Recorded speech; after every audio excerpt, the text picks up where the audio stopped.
Chapter 33. Axe. I watched it all in the wavering, shimmering hologram. The elephant running. The truck racing with the Vleek in hot pursuit.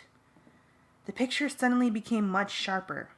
We were now seeing the scene through the gun camera of one of the bug fighters. A flashing light came on, an indicator that the bug fighter was preparing to fire its Draken beams. Red beams lanced toward the elephant. The elephant ran in terror. The truck hit. In a flash, it was all over. The elephant lay sprawled across the side of the road. The truck was overturned. The Vleek was hovering over the scene. It dropped swiftly down, enveloping a ditch. It rose with something concealed inside it. The Vleek arced swiftly toward the sky, out of range of the bug fighter's cameras.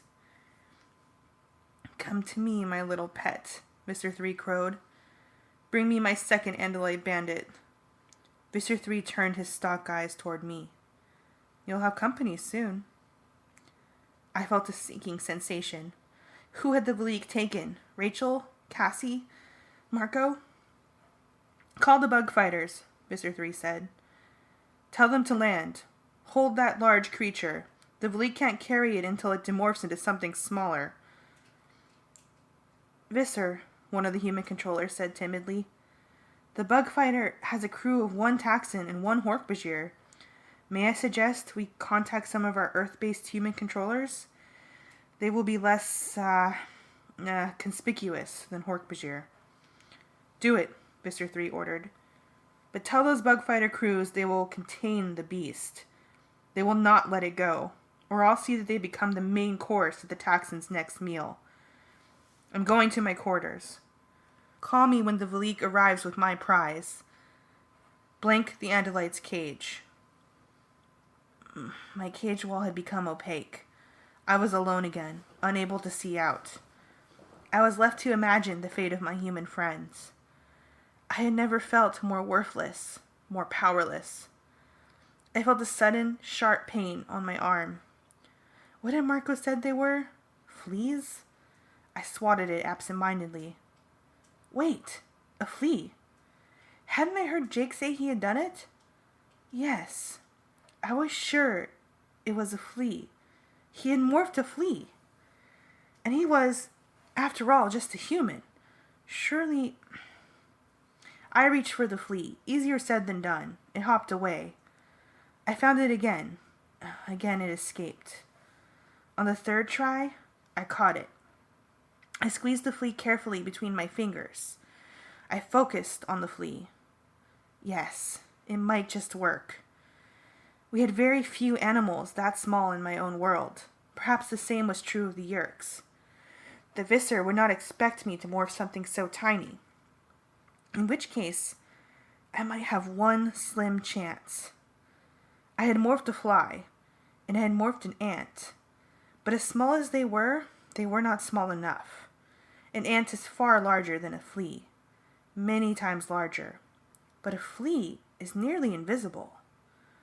It was time to get very small. Time to morph. I began to shrink at a startling rate. Each morphing is unique. Things don't happen logically. Some parts of your body change in shape when they are still far too large in size. Other times the parts of your body shrink down, become very tiny, and only changing shape at the last minute. This explains why, even if as I was still a couple of feet tall, I suddenly felt 2 long tusks come shooting out of my mouth. 2 long teeth. And I knew immediately what they were used for. These were what the flea used to pierce my skin and drink my blood. Why a flea should have a taste for Andalite blood is a mystery. But now I knew how the little monsters did his dirty work, and I really did not want to dwell on that image. My legs and arms began to segment. Joints appeared where they should not have been. Primitive joints that scraped as I moved. My tail withered away and my body swelled. I was bloating up. At the same time, my blue and tan fur gave way to an exoskeleton. A shell. I could hear my bones dissolving. I could feel sickening lurches as my internal organs all disappeared. My complex Andalite hearts became something that was barely a valve. Long, spiked hairs shot from my jointed legs.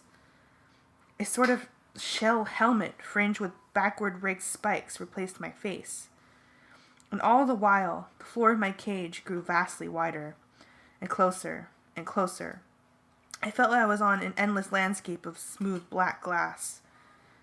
My stalk eyes went blind as they became short, stubby antennae. My sight in my main eyes dimmed and shattered into 1,000 points of gray light. I was almost blind. What I could see was nothing but shades of gray. Dots, not shapes. I could not hear in the usual sense, but I could pick up subtle vibrations through my antenna and through all the hairs on my minuscule body. I stood on my 6 invisibly small legs, protected by plates of shell armor. Almost blind, almost unable to hear, afraid. The next move was up to the Yeerks. I waited and took off the minutes. The flea's brain was scarcely a brain at all. It contained almost nothing. The sum total of what the flea knew was this: jump toward warmth and smell of life. Since there was no warmth and no smell of life, the flea brain didn't have much to say. I waited, and hoped, and feared, and listened for the Visser's thought speech. There are 2 kinds of thought speech, open and closed. Open thought speak can be heard by anyone. Closed thought speak is like a human whispering to only one person. The Visser gave his orders in open thought speak so that everyone heard. That was how I knew when he'd returned. From a distance I heard, "You, and you, and you two, follow me to the bridge." I tried to control the fear that welled up in me at his approach. I hated him. I knew I had to live on that hate and try not to let the fear overpower me. My time would come, I told myself. I would avenge Elfangor. I would save my honor. "Where is the Valik?" "Then open the hatch, you idiot, and let it in." "Yes, right here in the bridge.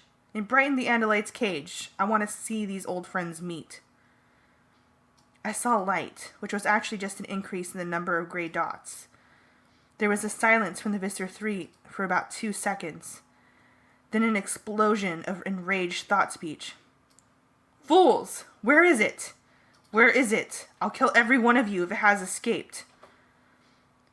Suddenly, a rush of air. I felt it waft across my bristles and antennae. Then the scent of exhaled breath, a sensation of some warm object, the smells of a living creature. "No, don't open the cage," Mr. 3 yelled. Too late, I thought. Jump. Above my back legs was a biological spring. It fired.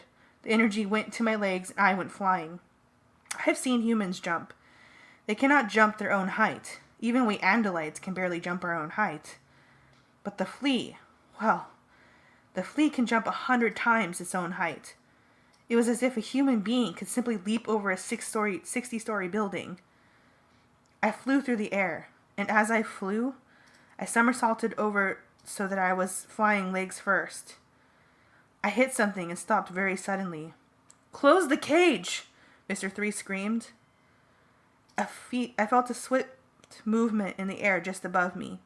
The thing I was attached to fell, and even as he fell, I could sense that he no longer smelled like life.